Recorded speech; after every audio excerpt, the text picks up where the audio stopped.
Selamat siang, Assalamualaikum warahmatullahi wabarakatuh. Masih bersama saya Daud Maidin, CPP Angkatan 11 dari SD Negeri Silku bersama Talimu Kabupaten Batang. Untuk siang hari ini saya akan melakukan pra-observasi dengan teman sejawat yaitu Bu Mutmainah. Beliau itu guru SD Negeri Silku kelas mengajar atau mengaku kelas 4. Nah, kali ini saya sudah diberi waktu sama Bu Mut untuk persiapan hari ini pra-observasi. Selamat siang Bu Mut. Selamat siang. Bagaimana kabarnya? Alhamdulillah sangat baik. Oh, iya. Ini Bu Mut, sebelum observasi besok tentunya kan saya akan melakukan kegiatan pra-observasi dulu. Nah, dalam kegiatan pra-observasi itu saya akan menanyakan beberapa poin, ada beberapa pertanyaan yang harus belum jawab berkaitan dengan sebelum observasi besok. Yang pertama, ini untuk observasi besok Bu Mut mapelnya IPAS ya? Ya, Mapel IPAS kelas 4. 4. Nah, untuk mapel IPAS kelas 4 sendiri itu besok yang Bu Mut laksanakan pada saat observasi itu tujuan pembelajarannya apa? Jadi tujuan pembelajaran saya itu ada 3. Jadi yang pertama itu peserta didik dapat menganalisis proses perubahan wujud dalam kehidupan sehari-hari. Ya. Kemudian yang kedua itu peserta didik dapat menyimpulkan proses perubahan wujud benda. Dan yang ketiga yaitu peserta didik dapat membuat proyek dengan anak. Itu yang menjadi tujuan pembelajarannya ya, nilai kognitifnya seperti itu. Terus selain dari tujuan pembelajaran yang akan diterapkan besok saat observasi, area pengembangan yang diinginkan itu, yang ingin dicapai itu seperti apa? Jadi yang pertama adalah memandu proses pembelajaran yang menarik, yang efektif, dan yang menyenangkan dengan menggunakan strategi pembelajaran yang berpihak pada murid atau yang kita pernah pelajari itu yaitu pembelajaran berdiferensiasi. Berarti ini area pengembangannya pada proses pembelajarannya tadi ya? Ya. Proses pembelajaran yang berpihak pada murid. Terus yang kedua itu mengaktifkan kehadiran murid secara penuh dalam proses belajar mengajar. Tepatnya itu saya nanti mungkin mengaksen itu ya, kehadiran siswa itu sangat saya soroti dan yang saya fokuskan nanti. Yang kedua itu mengaktifkan kehadiran murid secara penuh belajar mengajar. Ini tentunya kalau kita terang lebih jauh itu seperti ingin meyakinkan sebuah murid itu untuk mengikuti pembelajaran secara disiplin, tidak mundur dan atau yang lain sebagainya.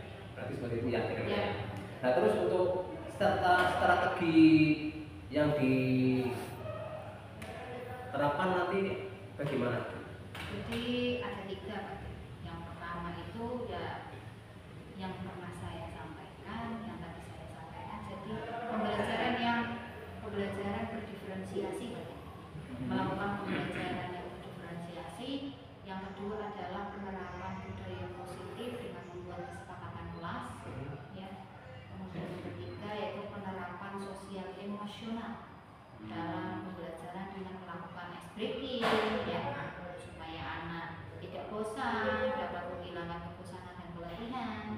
Kemudian yang kedua adalah melatih kerjasama tim, meningkatkan rasa percaya dirinya, kemudian meningkatkan gairah dan semangat, serta meningkatkan konsentrasi untuk melanjutkan aktivitas belajar siswa.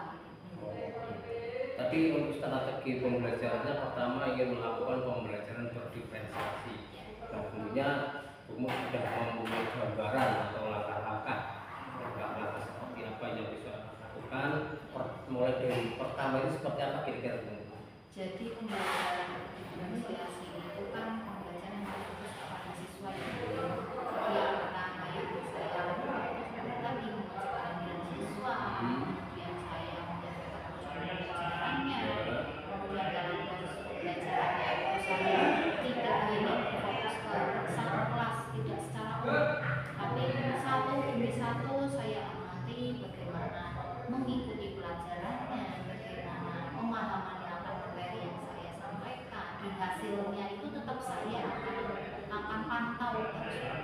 Jadi dipantau secara apa ya, secara apa, man to man Iya. dari setiap anak nanti tidak terus ya. Nah terus untuk berdiferensiasi itu sendiri nanti Bumut menggunakan media seperti apa ini? Kalau gambaran saya nanti yang sudah saya buat ada video, ada video yang memang menampilkan benda konkret yang menggambarkan wujud zat seperti tadi yang sudah saya sampaikan materinya ya, tentang perubahan, tentang wujud zat, tentang perubahan wujud zat. Itu kan memang anak harus melihat langsung benda konkretnya apa yang menggambarkan wujud zatnya, kemudian perubahan wujud zatnya itu ada banyak ya Pak Tim. Jadi mereka bisa melihat benda konkretnya serta nanti anak praktek sendiri Pak Tim. Jadi saya nanti akan memfasilitasi anak, setiap kelompok membuat anak menjadi beberapa kelompok, itu nanti akan praktek Pak Tim. Jadi anak-anak itu tidak hanya melihat gambarnya, tapi saya juga memfasilitasi alat prakteknya Pak Tim, ya medianya. Gitu. Jadi seperti itu. Budaya positif tadi kan disebutkan membuat kesepakatan kelas. Ya. Itu yang lebih urgent membuat kesepakatan kelas itu seperti kesepakatan bagaimana?